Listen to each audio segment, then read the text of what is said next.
يا أيها الذين آمنوا لا تلهكم أموالكم ولا أولادكم عن ذكر الله ومن يفعل ذلك فأولئك هم الخاسرون وأنفقوا مما رزقناكم من قبل أن يأتي أحدكم الموت فيقول ربي لولا أخرتني إلى أجل قريب فأصدق وأكن من الصالحين ولا يؤخر الله نفسا إذا جاء أجلها والله خبير بما تعملون. Sadaqallahul Azim. Ikhwati rahimakumullah, para jemaah sekalian, hamba yang fakir selalu dan senantiasa menanti memohon kepada Allah Subhanahu wa taala semoga Allah Subhanahu wa taala berikan mujizat rahmatnya kepada kita sekalian kaum muslimin, khususnya masyarakat Jakarta, masyarakat Kemayoran, masyarakat Serdang Baru 1, lebih khusus lagi kepada segenap jemaah setia Masjid Al-Ihsan. Mudah-mudahan Allah Subhanahu wa taala melapangkan seluruh peluang kesempatan sehingga kita bisa memiliki peluang untuk memaksimalkan investasi amal ibadah kita sebagai bekal kita untuk hidup di alam yang bapak, yang tidak ada lagi proses pengulangan kehidupan lagi. Dan karenanya di awal ini ada inspirasi untuk saya harus kasih tahu, bertobatlah sebelum hisab dan jangan tunggu hisab baru bertobat. Fatimah rahimahullah sebagai mukaddimah.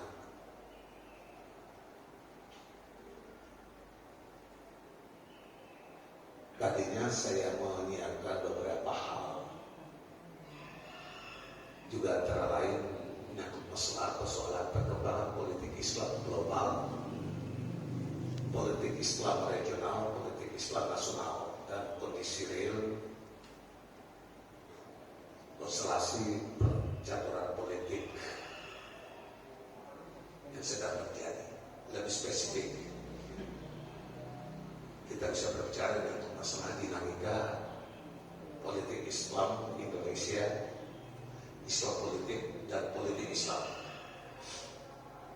sejak perang kemerdekaan, awal kemerdekaan, dan terutama di desain kebijakan Orde Baru selama 32 tahun yang dipimpin oleh Presiden Soeharto, dan sampai pada kepemimpinan rezim ini banyak media, baik media lokal, media regional, media nasional, dan media global, artinya istilah Kemayoran, negara kita yang juga autan luar biasa. Kalau dari kacamata seorang Muhammad Kudus itu sama seperti kalau kita hari ini untuk mau membuat ruangan baru bagaimana negara bangsa ini berlangsung ke depan itu seperti sebagaimana kita mencoba untuk memuat benang yang basah di kaki ayam yang sangat agresif. Kira-kira seperti itu. Kemudian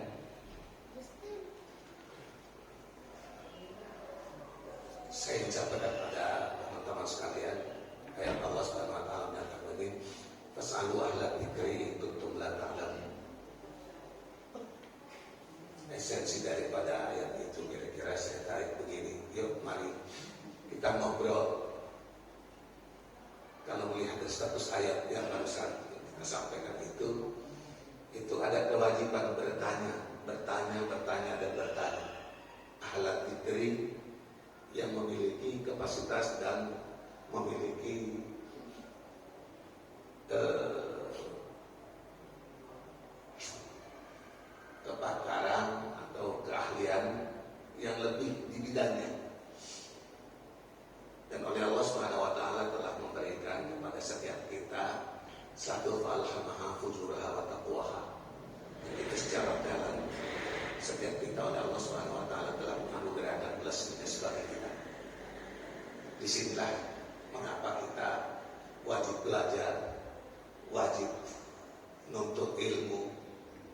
subhanallah, luar biasa. Hanya dan hanya dalam Islam saja urusan belajar itu menjadi wajib. Kita sudah ratusan kali mendengar "Tutlubul ilma fardhatun ala kulli muslim." Hadis ini sampai situ ada yang nambahkan wal muslimah. Kita ya. "Tutlubul ilmi fardhatun ala kulli muslim." Fardhatun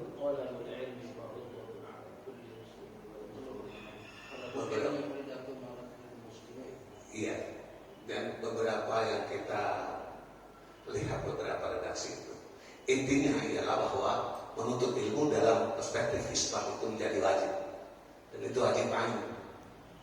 Maaf bahasa kita kemayoran, kalau mau pengen pintar itu kudu belajar sendiri, tidak bisa orang lain belajar terus kita pintar itu tidak ada ceritanya. Oke, itu satu.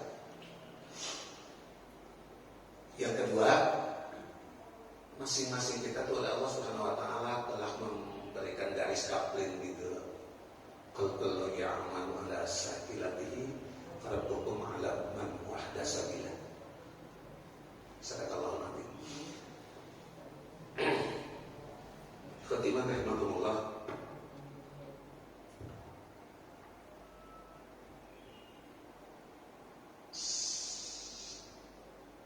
Nyambung apa yang disampaikan oleh Pak Anwar barusan tadi itu, saya tersentak oleh begitu jauh dan banyaknya pengalaman yang saya jalani sampai dengan pagi hari ini. Saya berdoa semoga semua perjuangan kita di pagi hari ini mendapat ridha di sisi Allah Subhanahu wa taala.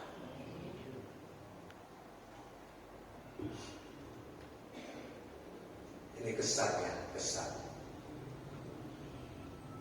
saya dari Cempaka Putih, kemudian sampai ke Kemayoran, lapangan Kemayoran, putar balik sampai di sana, terus balik lagi sampai di sini, kemudian sampai di pasar sana. Lihat, ini Serdang Baru 1. Dulu saya datang itu karena dijemput gitu loh, dan pagi siang gitu loh. Jadi subhanallah, sepanjang pengalaman saya paling meter pagi hari ini. Santai aja ya, karena saya ingin berbicara cukup banyak. Kalau dapat saya tawarkan jam 7 baru kita bubar. Saya ngomong Tuhan yang komat titik kejaran. Khatimah rahmatullah. Saya itu hampir 20 orang. Ini introspeksi ke dalam umat Islam, dan maaf kerja siapapun oleh Allah Subhanahu wa taala telah memberikan mandat kepada dia, dan kembali pada setiap individu itu kullukum ra'in wa kullu ra'in mas'ulun 'an ra'iyah.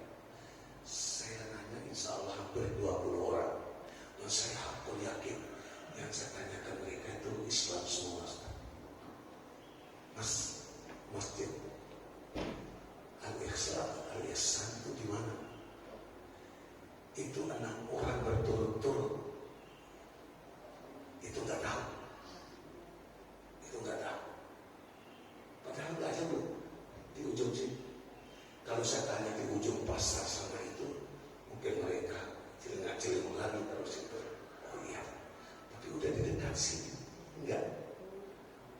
Akhirnya saya masuk di gang sana, sudah azan sudah di masjid dalam sebelah sana. Nah, mungkin ke depan yang kita jadikan sebagai internal pelatihan, tetap saja saya sebagai jemaah atau keluarga Masjid Al-Ihsan yang datang yang paling belakangan, kita kasih tahu ini sudah bagus ya pemasyarakat. Kalau saya ngaji di Allahumma yarham Kiai Haji Ali Yafi itu membahas menyangkut masalah 114 surat, terutama menyangkut masalah surat mutasabbihat itu. Beliau menjelaskan tentang alamat. Saya lebih melihat kalau zaman modern itu sebagai titik-titik di mana menjadi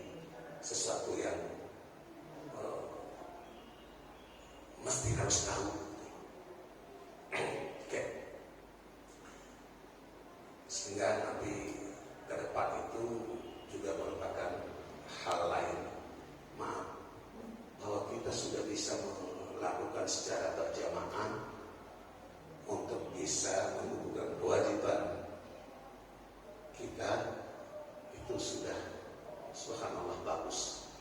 Saya jujur mengatakan bahwa sholat dengan suasana yang rapi, tertib, tenang sampai dengan usia 2, subhanallah, sudah termasuk bagus pagi hari ini, saya harus bilang begitu. Kemudian saya pesankan nanti lebih banyak kita dialog aja, ngomong aja, terutama sesuatu yang sampai hari ini kadang kita udah nyesek banget, tapi insya Allah kita akan share berbagai macam persoalan, insya Allah dalam perspektif Quran Sunnah.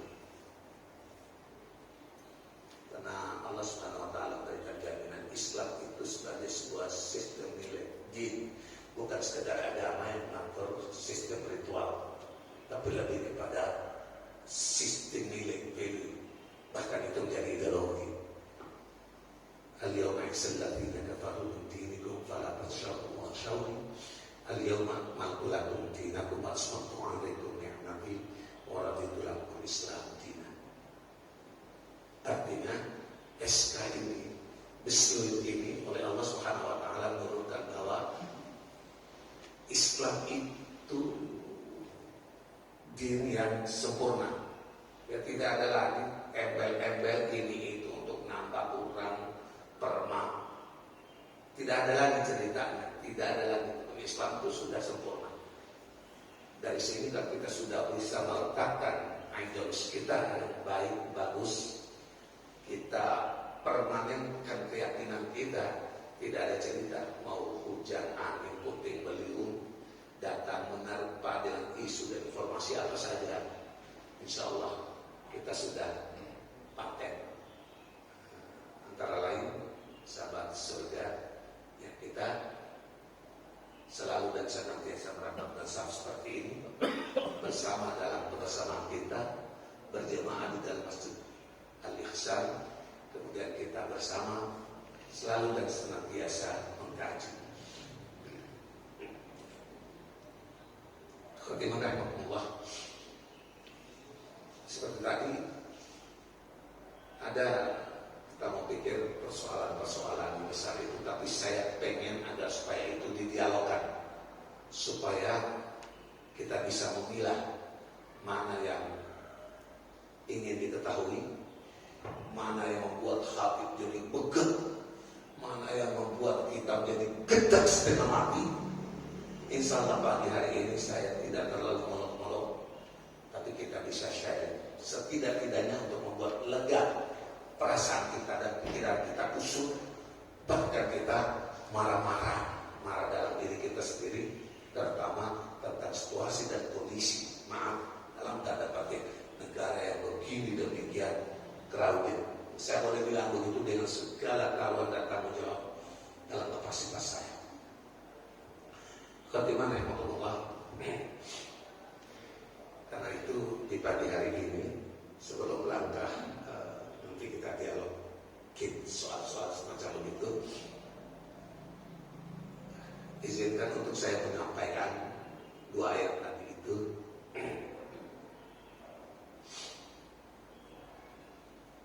A'udzubillahi minasyaitonir rajim. Bismillahirrahmanirrahim. Walau la'idul mujrimuna nakisu ru'usihim min rabbihim Rabbana absyarna wa samina farjina amal salih inna muqim.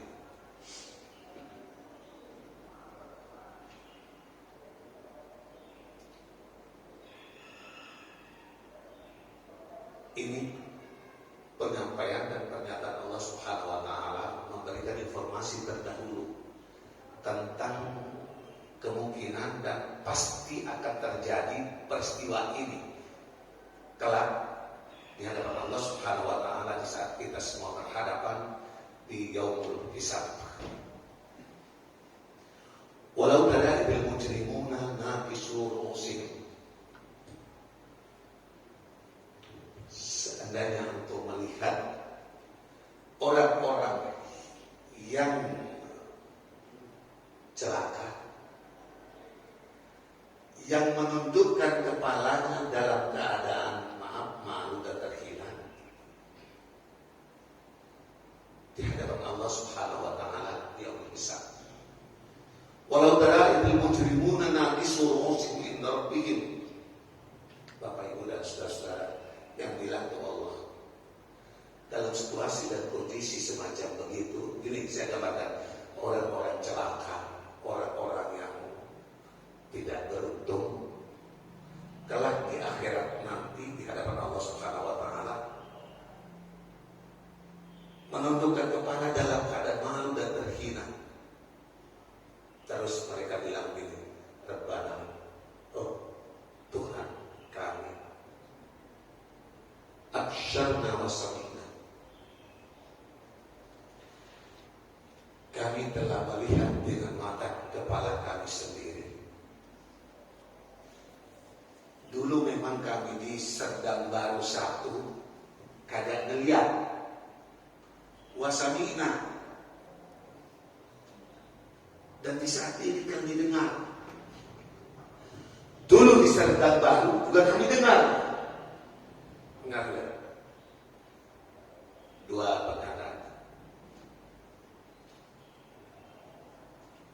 Kami kira itu kagak terjadi, tapi ternyata benar. Kami pernah ngaji. Kalau tidak ngaji urusannya lain lagi. Itu namanya kena pasal berlapis. Kenanya pasal berlapis. Ya, sekarang persoalan kita sudah dengar,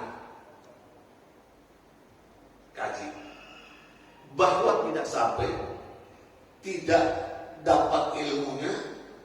Apakah itu karena belum ketemu gurunya, atau kami memang malas pada dirinya? Nah, itu juga semuanya tidak akan pernah ada yang kelewatan. Tidak akan pernah ada yang kelewatan. Fatimah rahimahumullah, kenapa saya harus bilang begitu? Karena unsur manusia ini terdiri dari 173.000 triliun sel saraf, jaringan, darah, otot, dan vitamin. Terus ulangi, susunan manusia unsurnya itu terdiri dari 173.000 triliun sel saraf, jaringan, otot, darah, dan vitamin. Itu masing-masing itu dipasang dengan satu CCTV. Itu menjadi pekerjaan utama malaikat Raqib dan Atid. Di dalam Al-Quran surat Qaf itu disebutkan ma yalfidu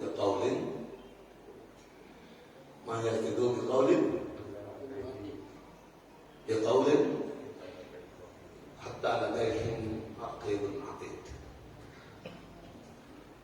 Itu yang kita maksudkan. Kalau kita sudah ngaji panjang, kita beritahu ini loh kekuasaan Allah Subhanahu wa taala menciptakan semua vitamin, semua unsur-unsur yang ada dalam kita, segitu banyaknya itu. Sehingga kalau Allah Subhanahu wa taala bertanya, fa'aina tadhhabun?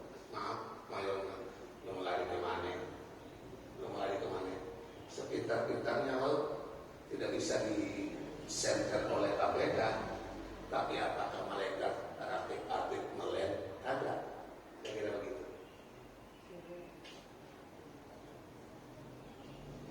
Sehingga kalau kita memang saya ingin sampaikan bahwa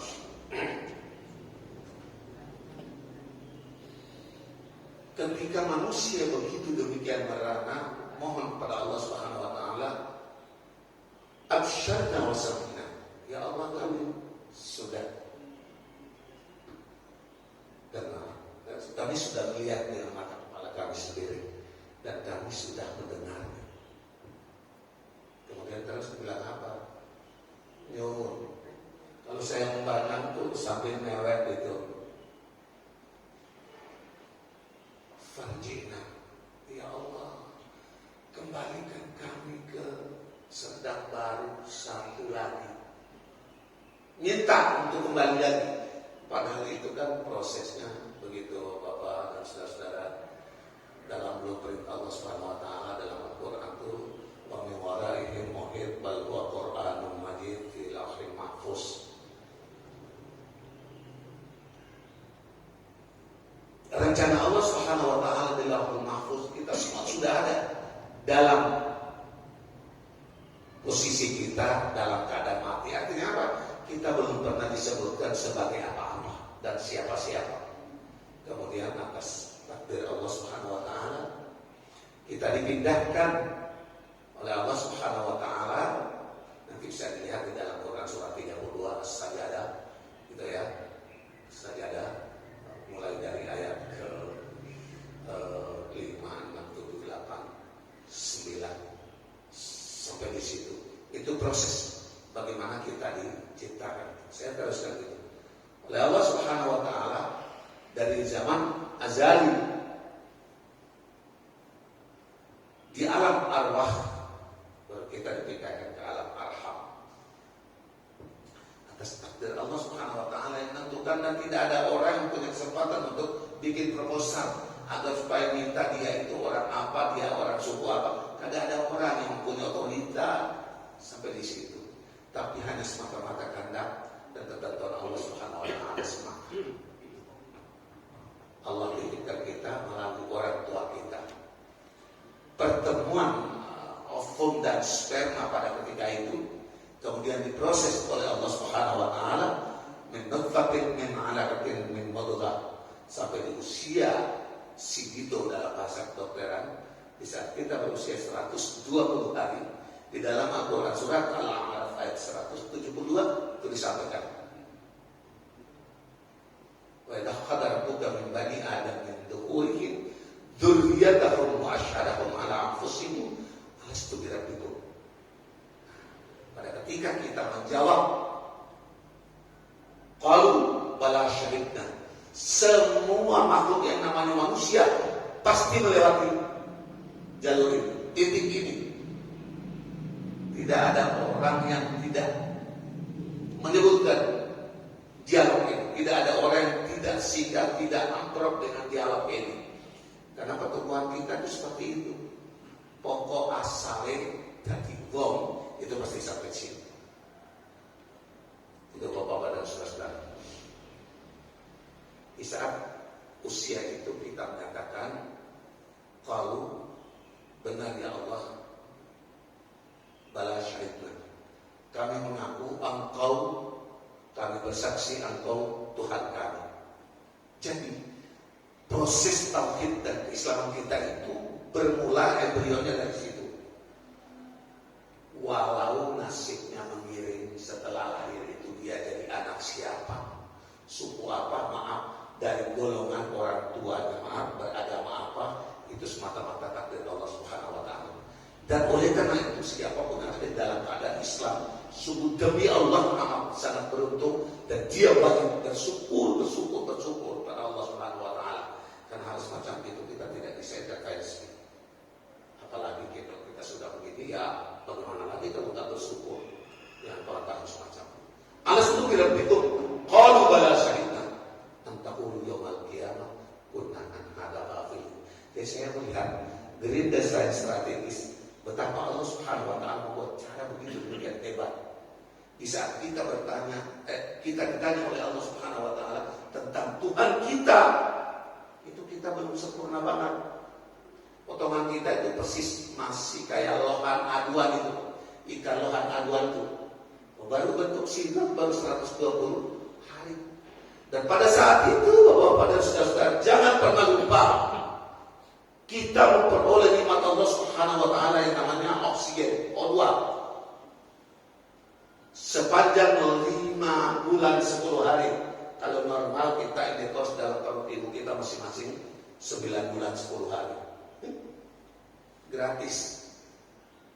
Kalau hari ini begitu demikian langka saturasi oksigen oleh pandemi dan sebagainya.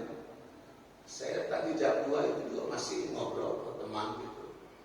Untuk beli oksigen ada loh di Indonesia ini. Ada. Oksigen itu dibuat dari apar, pakai apar. Saya muka agak merah juga ini. Apar itu kita alat madam api itu loh, yang kecil itu. Ada yang dari situ. Harganya juga gila-gila. Yang cuma hanya 100 itu sampai kalau orang tuh napasnya hampir habis. Itu 5 juta, demi Allah. 5 juta. Apa-apaan ini? Maksud saya dikasih tahu gitu loh. 5 juta. Pakai, ada yang tertolong, ada yang udah pakai 5 juta yang seharusnya cuma hanya tabung itu harga cuma 100-an ribu lebih gitu. 198 ribu. Itu ternyata harganya sampai 5 juta. Pakai dan mati. Fabi'ayyi ala'i rabbikuma tukadziban. Dari sejak umur kita 120 hari sampai dengan pagi hari ini, kita nikmati oksigen Allah Subhanahu wa taala gratis. Coba bayangkan, maaf ya, saya harus mengatakan bahwa antara jantung dengan paru itu pentingan paru timbang jantung. Karena secara kedokteran itu jantung kita bisa operasi jeda mungkin sekian jam bisa. Tapi sejak kita menyatakan qalu bala syahidna, pada saat itu jantung kita meletak dan kembang kempisnya kita punya paru itu beroperasi saat itu sampai dengan mati. Jantung kita bisa berhenti dadakan berapa saat. Tapi kita tidak mati karena kita masih bisa hidup. Itu maksudnya. Sampai 5 juta mati juga. Terus kalau kita merenungkan fabi'ayyi ala'i rabbikuma tukadziban. Nikmat Tuhan kamu mana lagi dari yang kamu uruskan. Saya merenungkan ini bapak-bapak dan saudara-saudara. Kalau saya sempat isi itu penggunaan dulu mungkin baik itu kita kasih tahu. Itu sampai 7,6 miliar dalam 1 bulan kalau kita harus bisa belanja oksigen kita pakai 1 bulan. Saya duit di mana? 6,7,5 miliar itu untuk 1 bulan hanya pakai oksigen toh. Belum 131 unsur kimia yang lain. Oke, kita kembali. Setelah kita transit dari alam arwah menuju ke alam arham, pada hari tanggal D detik D, atas izin Allah Subhanahu wa taala, kita dikeluarkan oleh Allah Subhanahu wa taala. Dalam Al-Qur'an surat ke-16 An-Nahl ayat ke-78. Bismillahirrahmanirrahim. Wallahu akhrajakum min butuni ummahatikum la ta'lamuna shay'an wa ja'ala lakum as-sam'a wal absara wal af'idah la'allakum tashkurun. Allah Subhanahu wa taala lah yang mengeluarkan kamu dari ibu kamu. Ini saya mau berbagi. Ada beberapa kali, 2 yang saya ingat persis 2 kali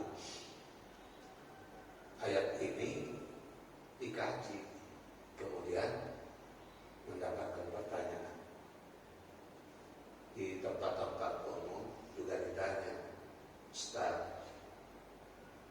katanya di dalam Quran kalian itu tadi itu An-Nahl 78 itu Allah lah yang mengeluarkan kamu dari perut ibu kamu. Jadi stretchingnya Allah lah.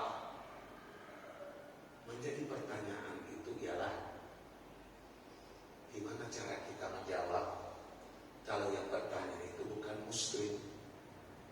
Dia bawa istrinya ke rumah sakit, susah melahirnya, kemudian keputusan mesti harus disesar. Dan dia diperkenankan untuk bisa melihat proses sesar itu, bagaimana operasinya. Dan dia melihat bahwa operasi untuk sembelit perut ini itu oleh dokter yang dibantu oleh perawatnya. Makanya dia tanya, mana katanya kamu dikeluarkan oleh Allah Subhanahu wa taala dari perut ibu kamu. Tapi kok kok saya lihat istri saya perutnya dibelek oleh dokter dan dibantu oleh perawat. Itu nanti saya ingin kasih tahu semacam begitu. Wallahu akhrajakum min butuni ummahatikum la ta'lamuna saja. Prinsip dasarnya Allah Subhanahu wa taala lah yang mengeluarkan kamu dari perut ibu kamu. Dan pada ketika itu kamu enggak bisa ngerti apa, enggak tahu apa-apa, enggak ngerti apa-apa. Hanya Allah Subhanahu wa taala saja yang tahu. Kemudian Allah Subhanahu wa taala memberikan wajah untuk sam'a wa absara wa afidah. Nah, urutan juga dibuat begitu demikian bagus dan itu dikaji di dalam kedokteran itu luar biasa bagusnya. Kalau kita punya waktu banyak, insya Allah ini kita bisa pelajari. Artinya apa? Kita mau untuk membedah Al-Quran, maaf kajian Al-Quran bersama Ustaz-Ustaz ini, tetapi dalam perspektif yang ada berbeda. Bukankah Allah Subhanahu wa taala berfirman, "Wa fi anfusikum afala tubsirun?" Kepada diri kamu itu, apakah kamu tidak memperhatikan, mempelajari? Oke. Kita teruskan. Begitu kita dikeluarkan oleh Allah Subhanahu wa taala menjadi makhluk baru di dunia dengan segala problematika dan dinamikanya. Dan setiap yang saya bilang ini kita bisa jadikan sub untuk pembahasan begitu kan jauh, tinggi dan mendalam. Oke. Dari lahir sampai dengan pagi hari ini kita duduk di sini ini sampai dengan masa akhir kontrakan kita. Dan masa akhir kontrakan kita itu maaf nih identik sama dengan orang yang arisan itu. Arisan begitu dikocok keluar ya jalan, itu yang dapat. Jadi artinya apa? Tidak berdasarkan umur dan tidak juga atas kesehatan. Artinya kalau ikut umumnya yang tua mati duluan. Ini kenyataan ada orang yang muda duluan meninggal daripada yang tua. Kalau saya punya pengalaman di rumah sakit seabrak-abrak, cucunya umur 18 tahun jaga neneknya yang sudah lebih dari 5 tahun sakit, sehat. Jam 11 itu masih duduk, jaga, baca koran di rumah sakit. Jam 12 dia keluar untuk beli makanan siangnya. Lewat di depan perawat itu. Kemudian jam 1 kurang 10 ditutup dan terjadi proses rotasi dinas itu. Waktu perawat datang lihat anak tuh sudah nggak ada. Jadi cucunya meninggal, nenek yang sudah sekian tahun itu masih hidup. Itu yang kita maksudkan bahwa kematian itu tidak pakai atau umur ataupun kesehatan. Kita terusin. Jadi setelah ini kita offer ke alam barzah. Sudah sampai umur kita ila ja'alahum la yastaqiruna sa'ata wa la yastaqdimun. Kita semua sampai pada batas sempurna kita itu. Sudah kita balik. Dan kita balik itu dihantarkan transitnya di masjid. Jadi sayang-sayang amat saudara-saudara saya yang dirahmati dan cinta oleh Allah Subhanahu wa taala yang pagi hari ini sempat dengarin ceramah ini. Masjid itu transit kita. Kalau kita meninggal dalam keadaan normal di sekitar masjid itu, insya Allah ada keharusan umat Islam merawat kita dalam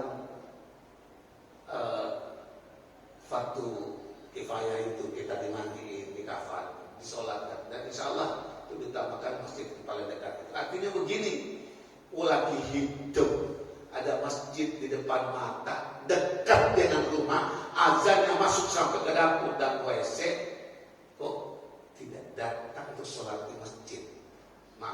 Malu hati dong. Sekarang kita kasih tahu, karena nanti kita mati kita sudah tidak malu lagi. Jadi dengarin sekarang, malu hati, karena malu itu merupakan bagian daripada iman. Al-haya'u minal iman. Malu itu bagian dari iman. Malu kalau hidup kita tidak pernah ke masjid, maaf, tinggal mati. Maaf ya, saya harus menggunakan istilah yang kita bisa terima semua. Bangkai kita saja yang masuk ke masjid. Apa kita dengar pagi hari ini, kita akan hidup kita tidak ke masjid, tapi saat kita mati, jasad kita, bangkai kita dibawa masuk dan sholat dan masjid. Malu aku, malu. Malu saudara-saudaraku. Sebelum semuanya terlambat, tidak ada kata terlambat bagi kita untuk kita bisa memperbaiki. Kalau pagi subuh hari ini kita belum ke Masjid Al-Ikhsan, ya insya Allah dulu dan seterusnya sampai temu ajal kita, bismillah. Apalagi yang dekat-dekat dengan itu. Nanti kalau hukum fikih, bagaimana orang-orang yang ada di samping kiri kanan depan masjid ini boleh sholat dulu apa? Itu nanti saya tidak berbicara itu. Kita terus lanjut dulu. Oke. Begitu setelah kita disolatkan yang kuburkan, ada beberapa hal yang memang keliru yang dipakai sampai hari ini. Mari bapak-bapak dan saudara-saudara kita mengantarkan jenazah ini menuju ke siapa bilang istirahat di puncak,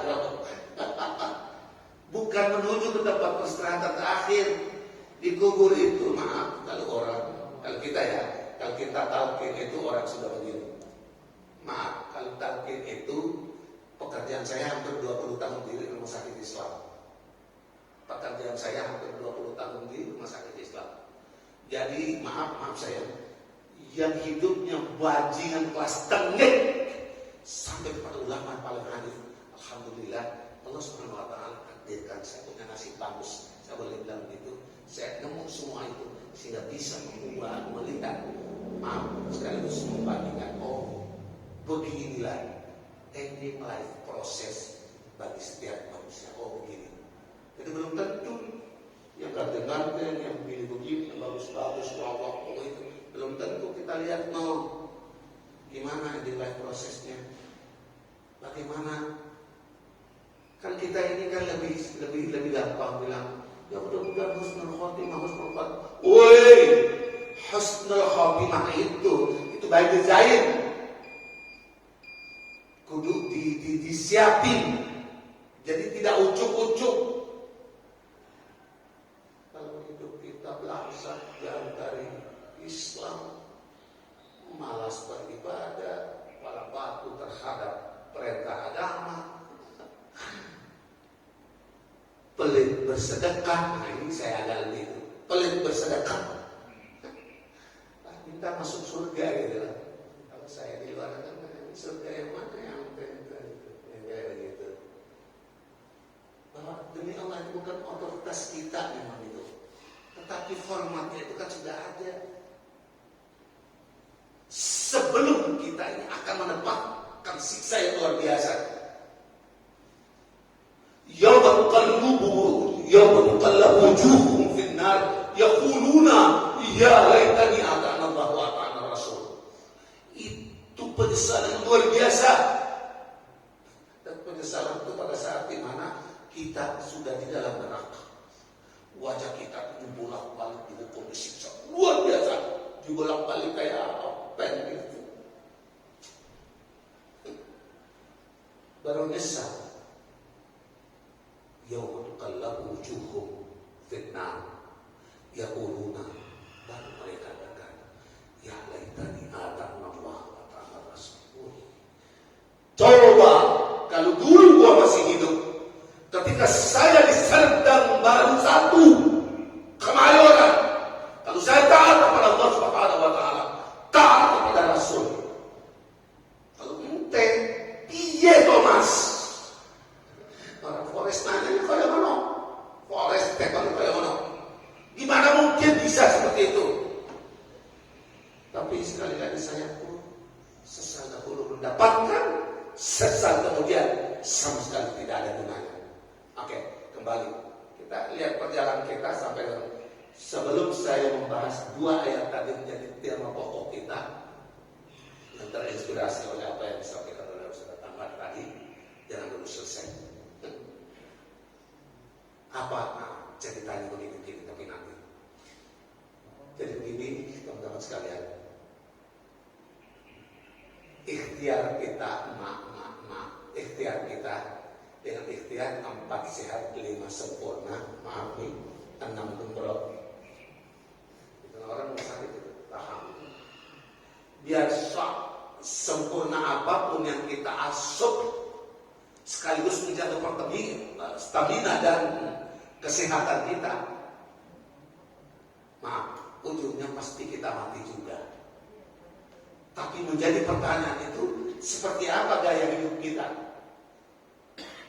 Dan ini dalam firman Allah Subhanahu wa taala dalam hadis qudsi itu, oleh Allah Subhanahu wa taala berikan tuntunan pada Muhammad sallallahu alaihi wasallam dalam hadis qudsi.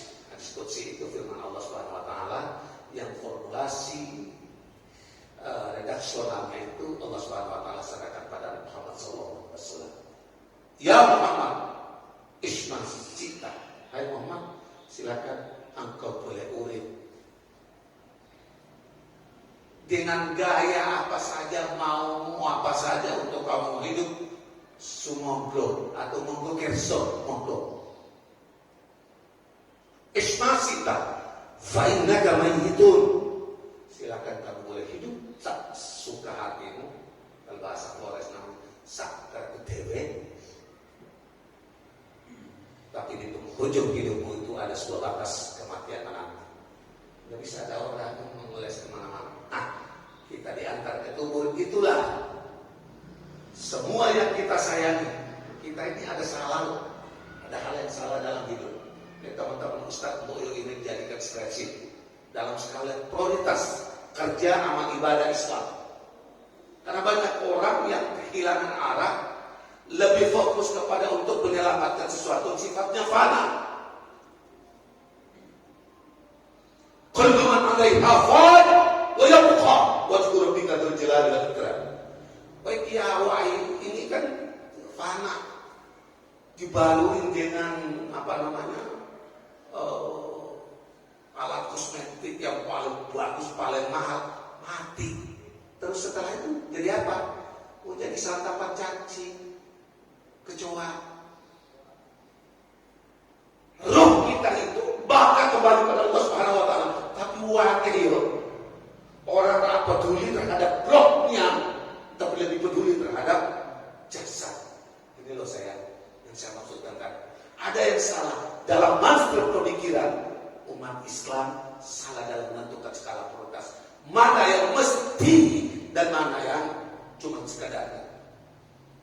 Ya, untuk hidup itu sekadarnya. Tapi bagaimana agar supaya memelihara, mengasah jiwa, roh kita.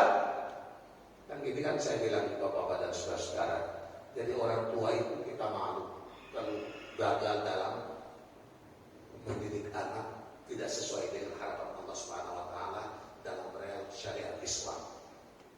Kenapa? Karena pada ketika kita dilahirkan itu oleh Islam mengatakan kullu mauludin yuladu 'alal fitrah. Setiap bayi yang dilahirkan itu dalam keadaan fitrah. Fitrah itu artinya suci. Yang jauh. Kalau kita mau ambil pelajarannya, misalnya kita minjam orang punya mobil yang paling mahal, paling laris, paling bersih, kita pakai ke Parung, ke Bogor gitu. Terus pulang itu penuh dengan lumpur, kotor, tanah merah dan sebagainya, mati. Terus kita pulangi mobil keadaan begitu, kira-kira yang punya mobil ini jadi kita marah lagi, ngesurat, nesu, sama dong dengan Allah Subhanahu wa taala. Allah Subhanahu wa taala titipkan anak kita itu dalam keadaan fitrah. Malu kalau kita lupa dalam mendidik dia untuk mengenal Allah Subhanahu wa taala, gagal, maka sama nilainya seperti itu. Allah pindahkan kita dalam keadaan bersih, mulanya dalam keadaan begitu demikian kotor. Dan ini warning, saya ingin masuk dari segi pendidikan untuk memberikan ingat. Ini loh tanggung jawab orang tua terhadap anak. Satu di antara 40 tanggung jawab orang tua terhadap anak, ini loh menjaga dan menyelamatkan akidah iman Islam anaknya. Dan terusin. Jadi di kubur itu kita disiksa. Saya berdiri supaya dia lebih kenakan. Oh ya, disiksa. Nih, kuburan kita kayak saya duduk ini palanya belah kiri, ini kakinya, ini bagian dada dan pinggangnya itu, ini tempat duduknya, ini paha, ini kaki. ini dada, ini leher, ini pala. Dalam Islam itu dibolehkan untuk kita bongkar kubur atau pindah api. Dalam fikih boleh. Untuk menenangkan jiwa, bisa mau pindahin kuburan ayah saya ke kampung, tanahnya ada, biar aku kalau lebih insan, kalau mau ziarah pun kelihatan enak gitu. Itu dibolehkan dalam Islam. Dan kalau Pak Udus itu alhamdulillah, insya Allah ya, puluhan sampai dengan ratusan kali punya pengalaman itu, terutama teman-teman yang punya aktivitas atau ikut pada ketika orang gali kubur itu. Pertanyaan besar ini, apakah Anda masih membantah juga? Kalau hal-hal semacam begini ini dulu tahun 2000 awal itu dengan maaf, golongan ingkar sunnah itu luar biasa ya. Masa kalau kita sudah hancur-hancuran ulang-ulang sudah terus sudah aturan-aturan daging kita sudah tidak ada, masa kita bisa dibangkitkan oleh Allah Subhanahu wa taala. Rasul bilang ini cemen banget. Yang kayak begitu itu kecil banget. Mau jawab pakai Quran, mau pakai logika, mau pakai hadis, lengkap lah semua. Tidak ada cerita yang tidak bisa terjawabkan. Kalau ada bicara setelah ini, silakan kita jelaskan. Biar saya berikan clue saja, jawaban itu sederhana. Buka itu Quran surat Al-Hajj, surat ke-22 ayat ke-5. Datang saja. Dan itu, saudara-saudara, Quran surat Al-Hajj ayat ke-5 ini memberikan sebuah inspirasi yang sangat dahsyat di kolong langit ini, di abad ini. Karena seorang Profesor Dr. Kitchmore itu ahli embriologi yang paling hebat di sejagat ini. Di tahun 2003 itu masuk Islam karena ayat ini. Tapi nanti saya jelaskan di luar aja. Tapi ini dia dari masuk. Nah, nanti saya bisa jelaskan dua ayat yang menjadi tema kita itu nanti bisa 7:30 baru saya mulai. Sekarang begitu dibongkar itu kan, maafin, ada pastinya tulang kepalanya di sini, ada yang nemunya di sini. Tulang kering itu adanya di sini, tapi orang bisa nemu di sini. Tulang dada itu seharusnya posisinya di sini, orang ketemu di sini. Dan terkadang semua tulang itu ngumpul jadi satu. Pertanyaannya, siapa yang mindahin? Makhluk apa yang mindahin? Semua itu. Makanya dulu teman-teman mereka harus sebenarnya kagak percaya ada siksa kubur itu. Tidak percaya sih kalian, tidak percaya apa? Saya jelaskan ayat. Apa sih susahnya di Quran? Sederhana kan? Ya ayuhan nas in kuntum fi raibin minal ba'th fa inna khalaqnakum min turabin thumma min nutfatin thumma min 'alaqatin thumma min mudghah mukhallaqatin ghayra mukhallaqatin linubayyana lakum wa nukirru fil arham ma nasha'u ila ajalin musamma ila akhir ayat. Itu ayat itu kan sampai 5 baris begitu. Jadi kalau nanti kita kaji, ya itu juga tidak jam khusus lah. Saya terusin aja dulu bahwa selama itu pula ada dua kemungkinan yang kita rasakan dan alami selama di alam barzakh. Saya ulangi, bukan tempat peristirahatan terakhir. Itu sebabnya kenapa setiap mayit itu lebih segera. Karena 4 hal di dalam syariat Islam itu, 4 hal yang harus lebih segera dilakukan. Sholat pada waktunya, hutang cepat dibayar, anak gadis cepat dinikahkan, kemudian mayat segera dikuburkan. 4 hal ini segera dikuburkan dan dibawa di gotong itu lebih cepat menuju ke kuburan. Ada orang pakai la ilaha illallah, ada orang berdiam, ada orang lalu. Bagusnya begitu supaya apa? Hak si mayit itu bisa menjalankan. Maaf, kalau dia memiliki keberuntungan hidup dalam amal yang bagus, insya Allah dia akan mendapatkan nikmat kubur. Tapi kalau apes dan gagal dalam menata kehidupannya, dia akan mendapatkan siksa kubur tadi. Siksa kubur. Surga dan neraka itu masih jauh. Kata Rusin aja untuk tidak bisa dijelaskan perjalanan hidup. Begitu kita mati, tunggu sampai dengan hari akhir, kemudian terjadi kiamat, kita semua hancur dan fase 40 tahun, 40 tahun oleh malaikat Israfil menjadikan trompet. Itu banyaklah pokoknya. Kalau dulu hal-hal besar kecil itunya kita sudah bisa itu. Tapi ini luar biasa. Setelah itu kita dibangkitkan, namanya Yaumul Ba'tsun. Kemudian kita semua dikumpulkan di Yaumul Has, Yaumul Mahsyar. Dikumpul. Setelah kumpul itu kita menghadapi apa yang disebut dengan hisab. Begitu kita hisab, kita mendapatkan ada beberapa hal lagi. Satu, sebelum menuju ketinggian, kita mendapatkan kesempatan apologia setan. Di dalam Quran surat Ibrahim ayat ke-22 juga. Seru banget. Tolong khusus buat ini, surat Ibrahim ayat ke-22, Bapak Ibu dan saudara-saudara, pulang ke rumah, jangan ngapa-ngapain dulu, bukan dulu Quran surat 14, surat Ibrahim ayat 22 itu. Supaya benar-benar apa yang kita kaji pada pagi hari ini, jangan sampai benar-benar, itu penaltinya itu. Gedeknya itu sampai ke ubun-ubun. Kalau tahu tentang Quran surat Ibrahim ayat ke-22 itu. Jadi setan diberikan kesempatan untuk apologia. Apologia itu tidak ada pertanggungjawaban tentang dia minta sholat, minta ayo kamu sholat, minta sholat, dan kita melok, kita itu mohon. Di sana juga dulu gua bilang sholat tidur itu lebih bagus dari sholat, itu benar. Tapi janji Allah itu benar, itu bohong. Sekarang gua nggak bisa apa-apa lagi malu. Gua cuma bohong aja. Sekarang lu buah-buah. Kira-kira seperti itu. Itu kesempatan setelah kita hisab itu. Kemudian sebelum kita ke titian itu, kita mendapatkan sebuah fase yang disebut sebagai syafaat. Kita mendapatkan syafaat dari Allah Subhanahu wa taala atas apa saja menjadi ikutan panutan kita terhadap Rasulullah SAW. Kita dapatkan situ. Baru naik ke titian menuju ke surga dan neraka. Oke. Artinya apa? Surga dan neraka masih jauh banget. Harapan kita untuk masuk surga itu sebagai sebuah keniscayaan. It is okay, iya benar. Tapi saya di surga, di kubur itu belum ada surga dan neraka. Apalagi kita bilang, mari kita mengantarkan jenazah ini ke tempat peristirahatan terakhir. Itu salah kaprah. Saya teruskan. Bagaimana rahmatullah? Sebelum semua itu terjadi, sebelum fase-fase itu kita jalani, hanya di Islam saja kita dituntut untuk bisa mengetahui hal-hal itu. Sehingga melalui kajian dua ayat tadi itu, pertama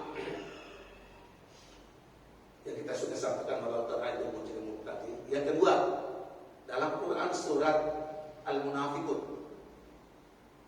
ayat itu tuh agak familiar, kita cukup dengar ya. Ya ayyuhalladzina amanu, hai orang-orang yang beriman, la tulhikum amwalukum wala auladukum an dzikrillah. Jangan sampai bro, jangan sampai harta kekayaan kamu yang kamu kasih, kamu sayang, kamu cinta ke laki-laki itu dan anak cucu keturunan bangsa kamu yang kamu sangat banggakan itu. La tulhikum amwalukum wala auladukum an dzikrillah, menjadi penghalang untuk kamu ingat pada Allah Subhanahu. Ayat ini selalu dan senantiasa dikaji. Saya, bapak-bapak dan saudara-saudara, punya pengalaman. Di sekitar 7 tahun yang lalu, ada pasien saya masuk ke dalam UGD. Sudah lemah sekali, tapi masih bisa berkomunikasi. Waktu saya visit malam sekitar jam 8 malam itu, saya visit, dia diberikan kesempatan keluarganya datang karena sudah lama, tetapi masih bisa berkomunikasi. Saya diminta keluarga untuk mendekat, terus orang tua itu memikirkan, Ustaz, saya mau bersedekah sebanyak 30 juta. Halo, 30 juta, bukan 12.500 ya. Bukan 12.500. Ini Pak Marin, bukan 12.500, tapi 30 juta. Maaf Bapak dan Saudara. Setengah jam kemudian beliau meninggal. Begitu beliau ikrarkan begitu kan nggak mungkin saya ambil. Panggil kita punya kaset, datang ikrar untuk itu, terus anak itu tanggung jawab tanda tangan, nanti dia transfer ke rumah sakit 30 juta. Teringat itu yang saya ingat ayat ini tadi dan apa yang disampaikan oleh Pak Anwar tadi itu. Miris gitu loh. Kalau ada orang makan bakso satu hari, bakso di sini 15.000 ya. Halo, mak, bakso 15.000 ya. Halo. Iya, kenapa sih? Iya kan? Bakso 15.000. Makan setiap minggu sekali apa sehari, hampir setiap hari. Itu baru bakso, baru satu komoditi. Kita itu belajar itu lebih dari itu. Buat apa? Buat awal ini, buat jasa aja. Dan hidup ini paling lama itu 80 tahun. Kalau sampai ada memang cuma sedikit sekali. Yang lazim itu sedikit lebih dari umur Rasulullah dan sedikit kurang dari umur Rasulullah. Kan begitu. Kalau Rasulullah 62 tahun, 63 tahun kurang, ya kita bisa 61, 60, bisa 64 dan sampai ke 80. Dan itu tidak banyak orang. Sekarang, jadi bapak-bapak dan saudara-saudara ini apa sisipan saja saya ingin bilang. Berdoalah kepada Allah SWT. Kita umat Islam itu dibolehkan untuk jadi orang kaya. Boleh, karena kita bayar zakat, bayar infak, sedekah. Dan kita butuh itu. Untuk operasional syariat itu juga kita butuh. Dan kita boleh tidak dilarang, tidak harap untuk kita menjadi kaya. Tapi persoalan manage kekayaan itu, apakah itu menjadi blunder bagi kita, ataukah itu memang benar-benar kita bisa mengendalikan. Jadi minta kepada Allah Subhanahu Wa Taala, ya Allah saya diberikan rezeki. Tapi tolong rezeki itu engkau letakkan di tanganku agar supaya saya benar-benar bisa untuk menjadi kekuatan dalam ibadah saya. Dan jangan engkau letakkan harta itu dalam hati saya. Nanti kita cinta harta itu luar biasa. Ciloko. Saya teruskan dulu. Ya ayyuhalladzina amanu la tulhikum amwalukum wala auladukum an dzikrillah. Jangan sampai harta yang kamu cintai itu, kemudian anak cucu yang kamu banggakan itu menjadi penghalang, menjadi hal yang membuat kamu lalai untuk ingat pada Allah Subhanahu Wa Taala.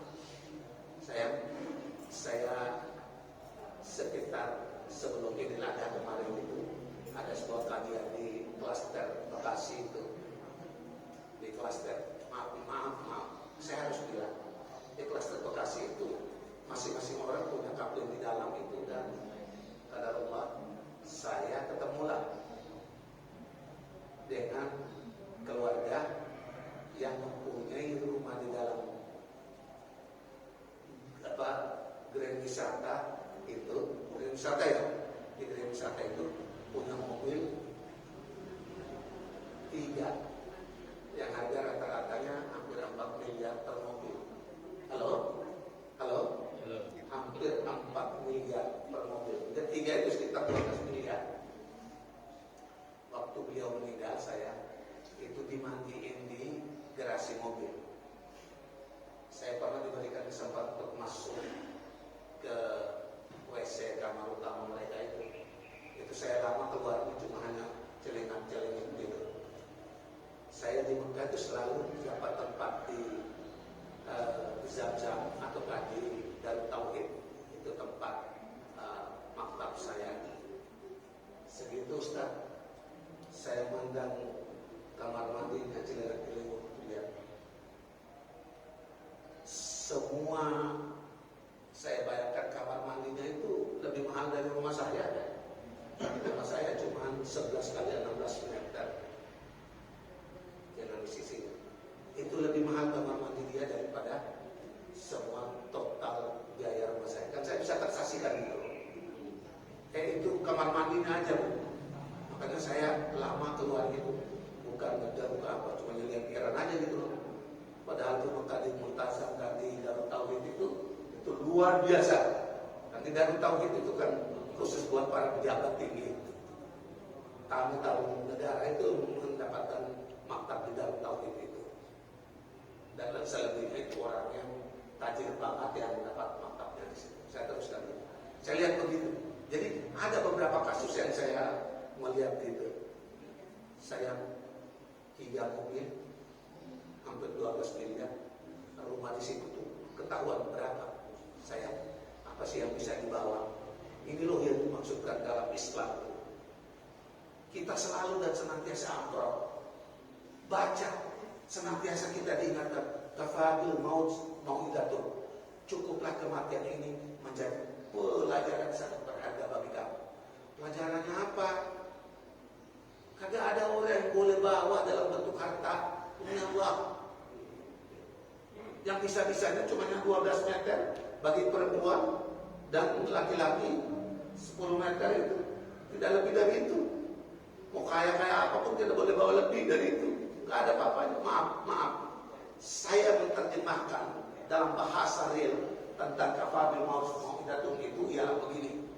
Saya semua apa sih mau dibanggakan, apa sih mau dinutup mau begitu demikian cinta dunia dengan segala pernak-perniknya. Oh ya, waktu kita mati kita tidak bawa apa-apa kok. Iban yang nempel di tubuh kita warna kuning itu aja benar-benar dibersihin. Artinya sang mayat itu kasih tahu sama orang yang mati, woi Modin yang sedang memandikan saya, ingat tuh, kasih tahu sama seluruh keluarga kamu, nanti lu bakalan ikut gua dan lu kagak boleh bawa apa-apa. Sedangkan warna kuning yang nempel di lubang tubuh itu saja itu dibersih, gak boleh dibawa. Mau bawa apa? Terus kita seminggu baru bisa memberikan 12.700, kurang lebih gitu, 13.000 untuk membiayai biaya operasional itu. Aduh, sedih banget.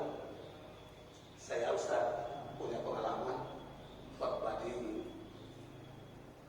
Terminal 2 Soekarno-Hatta. Jadi sebelum orang khotbah itu hampir 20 menit loh di pengumuman itu. Karena pengumuman itu dia menguraikan semua pendapatan Toronto Post dalam jumlah mata uang di seluruh dunia itu ada. Jadi bisa dibayarkan betapa begitu loh.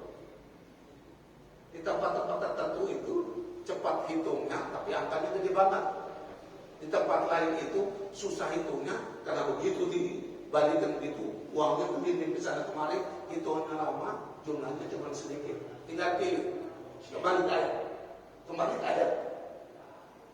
وَأَنْفِقُوا مِمَّا رَزَقْنَاكُمْ مِنْ قَبْلِ أَنْ يَأْتِيَ أَحَدَكُمُ الْمَوْتُ فَيَقُولَ رَبِّي لَوْلَا أَخَّرْتَنِي إِلَى أَجَلٍ قَرِيبٍ فَأَصَّدَّقَ وَأَكُن مِنَ الصَّالِحِينَ. وَأَنْفِقُوا مِمَّا رَزَقْنَاكُمْ. Hendaklah engkau belanjakan semua yang berada di tanganmu itu. Belanjalah di jalan Allah. Karena kita tidak belanja di jalan Allah. Demi Allah kita belanja juga. Tapi ingat saya, yang kita belanja itu tidak di jalan Allah. Itu yang menjadi catatan. Kita belanja juga. Belanja bakso itu hanya untuk diri kita sendiri. Tapi melepaskan di kotak kolektif yang ada di masjid, itu namanya belanja di jalan Allah. Serem loh. Yang qabli an ya'ti ahadakumul maut. Ini saya ingin kasih tahu. 5 ayat pertama dalam Mushaf Utsmani, Al-Quran disusun awal dengan muqaddimah Al-Fatihah. Kemudian 5 ayat pertama dalam Quran surat 2. Itu ayat yang telah diberitahukan. Alif Lam Mim dzalikal kitabul la raiba fihi hudal lil muttaqin alladzina yu'minuna bil ghaibi wa yuqimunas salata wa mimma razaqnahum yunfiqun. Jadi dari awal itu memang sudah diberitahukan. Ini cuma hanya hartamu numpang lewat doangan. Sebanyak apapun, kalau mau ingin bawa semua ke akhirat, belanjakan bukan numpuk. Demi Allah, di saat kita menumpukan harta, kemudian kita mati tiba-tiba, potensinya sangat besar untuk dijadikan sebagai ajang untuk pertarungan dan pergumulan berantem antar keluarga soal warisan. Kita tidak pernah Saya 2 bulan terakhir ini disibukkan dengan persoalan waris. Di mana-mana konsultasi soal waris banyak sekali. Saya ingin ingatkan, meninggalkan harta, kemudian keluarganya tidak mengerti tentang hukum waris, tidak peduli tentang waris itu, demi Allah sangat berat tanggung jawabnya di akhirat nanti. Soal harta yang kita genggam kuat-kuat ke masjid. Kalau kita tidak mau kasih ke masjid itu jadi apa? Saya ada beberapa masjid yang saya berikan kartu kuning, Jumat terutama. Masa iya sih dalam hal-hal yang urusan maaf tetap banget gitu kita borbar dengan dana yang begitu demikian besar. Tapi untuk diri kita sendiri, kalau kita infak, kita sedekah memang untuk siapa? Bukan sedekah itu untuk diri kita sendiri. Demi Allah, satu-satunya penyesalan manusia untuk mau kembali lagi ke dunia hanya untuk mau bersedekah. Dengar baik-baik. Saya dengar baik-baik. Ayat. Wa'anfiqu mimma razaqnakum min qabli ayyatiya ahadakumul maut. Ketika manusia yang enggan bersedekah, di saat maut datang menjemput dia. Nih, malah juga nih. Kok kasih tahu nih. Malaikat cabut roh kita itu dari ubun-ubun. Yang terlepas roh kita itu mulai dari ujung kaki sampai dengan persendian pertama di mata kaki. Modelnya ada yang dicabut, ada yang direnggut. Saya punya pasien itu sampai 7 bulan tuh dapat mati.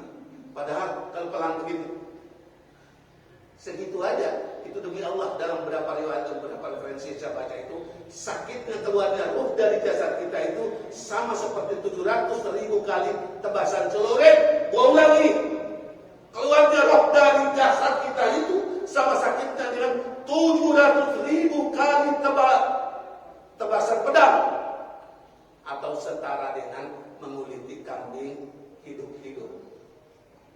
Enggak percaya, lu mati aja dulu biar kita tahu.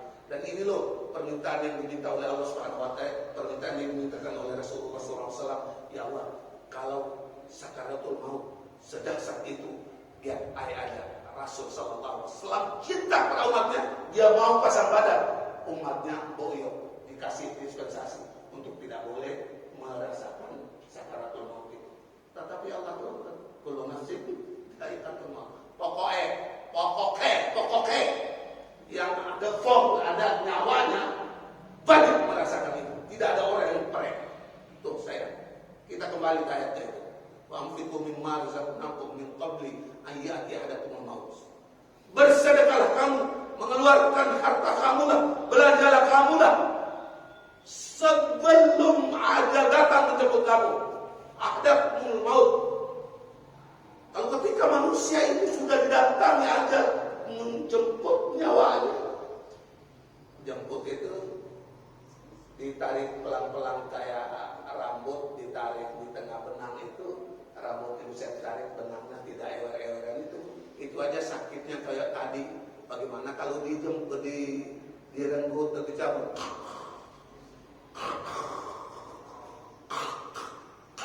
Ya itu gua jaga sampai 7 bulan. Kan belum pernah itu. Saya punya tugas antara lain seperti itu. Kayak apa? Allah Akbar. Makanya terlalu banyak doa, ya Allah, kita bisa dihindarkan dari sakaratul maut. Artinya bisa diringankan, dihindarkan sesuatu yang sangat tidak mungkin. Fayaqula rabbi, di saat itu nih, lihat ini ekspresinya. Di saat itulah Allah Subhanahu wa Ta'ala membuka hijab indahnya keindahan surga dan diperlihatkan tentang dahsyatnya siksa neraka. Tapi di saat itu kita sudah begini, cuma tinggal one way, hanya satu arah. Kalau keluarganya cerdas, bisa dia mentalkin di kupingnya untuk menuntun kalimat la ilaha illallah. Kan keluarga muslim itu orang meninggal itu kan ada bisa cuma cumbangan menangis saja kan, bukan itu. Oh, dahsyat sekali. Iman bertahan di taklidnya, setan genit-genitnya untuk mengganggu dan memperosoki kita. Di saat itu keluarga yang utama yang bisa menuntut kita. Mbahku, jadi Mbak mau ketemu Gusti Allah. Jadi Mbak tenang aja ya, ikut ya. Insya Allah Mbak tenang, insya Allah Mbak akan diterima oleh Allah Subhanahu Wa Taala dalam surga kalau Mbak bisa ikutin ini. La ilaha illallah. Sambil perhati mata ini, hanya mata yang bisa memberikan respons. Hanya mata bisa berikan respon. Sehingga kita yang talqin itu harus bisa memperhatikan 4 hal. Soal ciri husnul khotimah itu. Lain kali baru saya jalan itu ya, kita jelaskan kalau ada waktu itu. Ini mesti harus tahu. Peran keluarga. Jadi ada ngaji khusus untuk masalah keluarga. Yuk, biar kita memiliki persiapan. Jangan sampai maaf saya konyol banget. Gitu. Pada saat orang sudah begini, terus Allah jatuh. Ada yang perlahan-perlahan, ada yang cepat sekali kan. Tergantung kita. Kalau bahasa Flores-nya itu pecik ke titi, orang ketoro. Halo? Pecik ke titi, orang ketoro. Mau lakukan yang baik kelihatan, yang jelek juga tentara. Oke. Jadi begitu dicabut, Allah Subhanahu Wa Taala nampakkan keindahan alam surga dan dahsyatnya siksa neraka. Sehingga ada di saat itu kan cuma hanya 1 hari. Kita tidak bisa lagi untuk berkomunikasi dengan keluarga kita. Karena lidah itu keluh luar biasa. Dan ini loh, saya tak bukan rahasianya. Di dalam Al-Quran surat Al-Balad, alam naj'al lahu 'ainaini wa lisanan wa shafatain wa hadainahu najdain. Di sini loh nanti kita akan breakdown mengapa Allah Subhanahu Wa Taala sampai membangkitkan 124.000 nabi dan 317 rasul, 5 rasul masuk dalam kategori ulul azmi dan Muhammad sallallahu alaihi wasallam.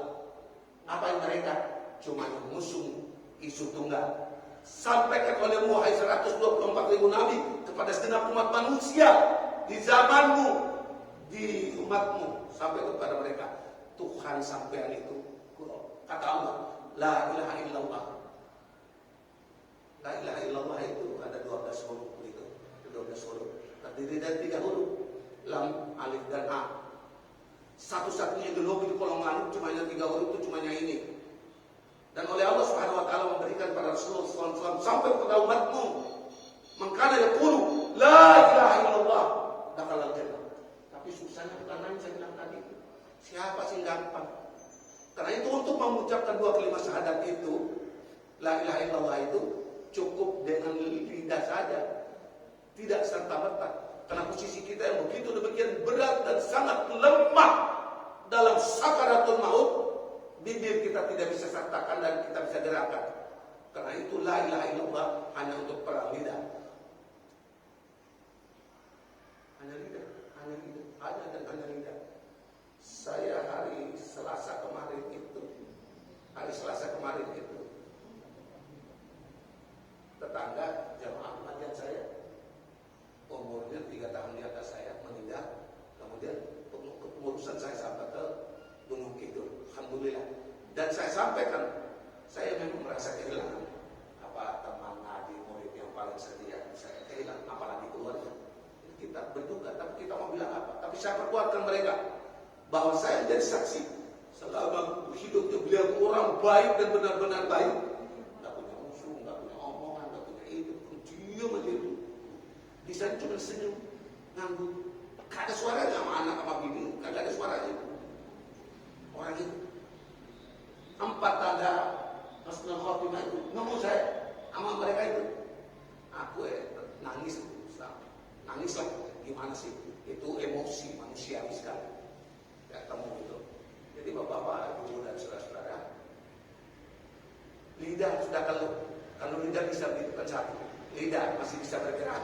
Yang kedua, hidung bisa mencet kiri atau kanan, tanda husnul khotimah. Air mata bening, apa dari sini, apa dari sini, sedikit atau banyak. Selebihnya sekujur tubuh atau terutama jika di sini ini ada keringat. Itu 4 tanda husnul khotimah. Kita jarang tidak mengerti karena mungkin ada informasi. Saya terusin sedikit lagi bagian akhir.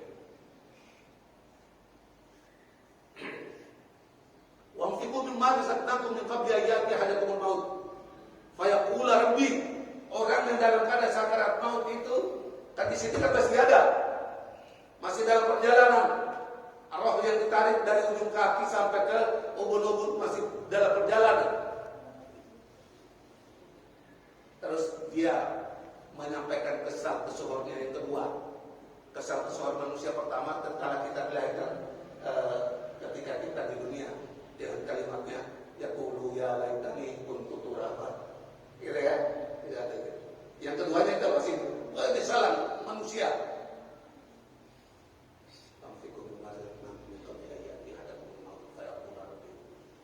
Laula akhartani ila ajalin qarib. Tuhan, jika sekiranya Engkau berikan saya waktu dikit aja, minta waktu dikit aja. Akhartani ila ajalin qarib. Apa dia? Fa asaddaqa wa akun minas shalihin. Niscaya saya akan bersedekah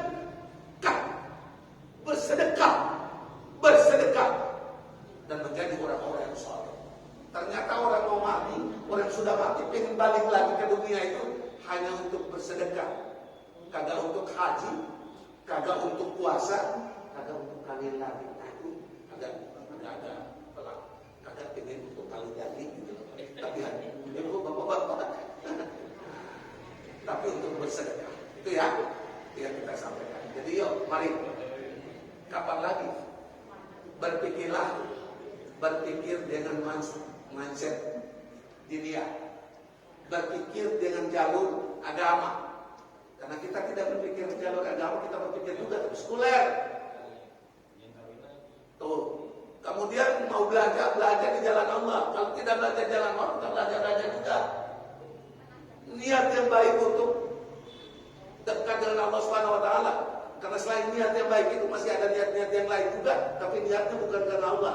Innamal a'malu binniyat wa innamal likulli imrin ma nawa. Nah, itu standarnya. Kemudian bertekadlah untuk mati dalam keadaan iman Islam. Kan itu susah loh. Bertekadlah untuk bisa husnul khotimah itu saya bilang di awal tadi itu kagak pakai ujuk-ujuk, tapi baik desain, diusahain.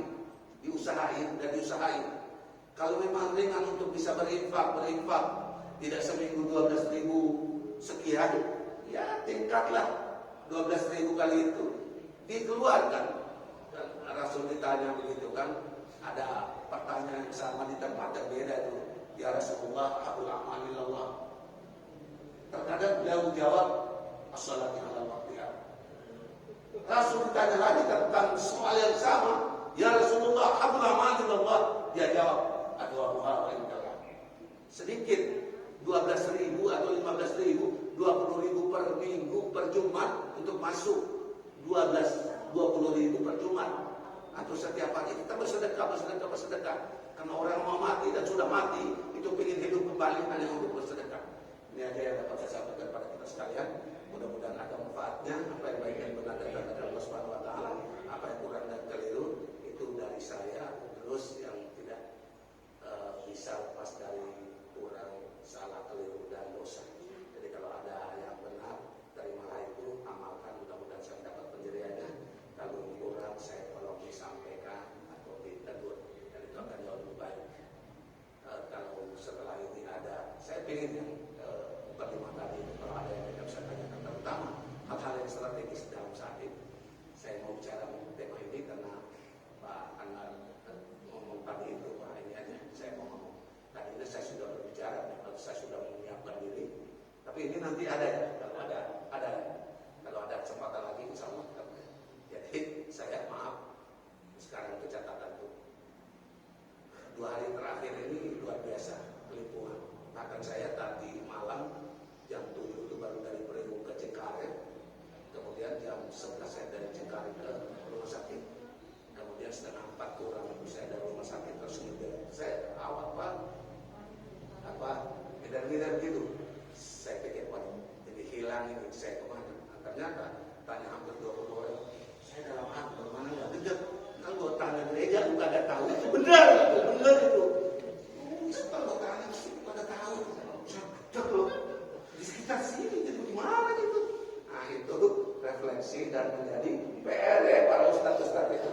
Ya, boyo di depan situ kita bisa taruh dengan apa itu, kayak di ambulans itu, pertanda bahwa ini ada masjid, ini masjid, ini masjid. Yang bagi yang tidak merasa tidak transit mau masuk ke dalam tubuh lewat masjid, biarlah dia tidak ngerti masjid nggak apa-apa. Buat dalam hati, gimana dia mati? Masjid dia tidak tahu, hidup dia tidak tahu, masjid terus nanti mati, gimana urusannya? Nah begitu.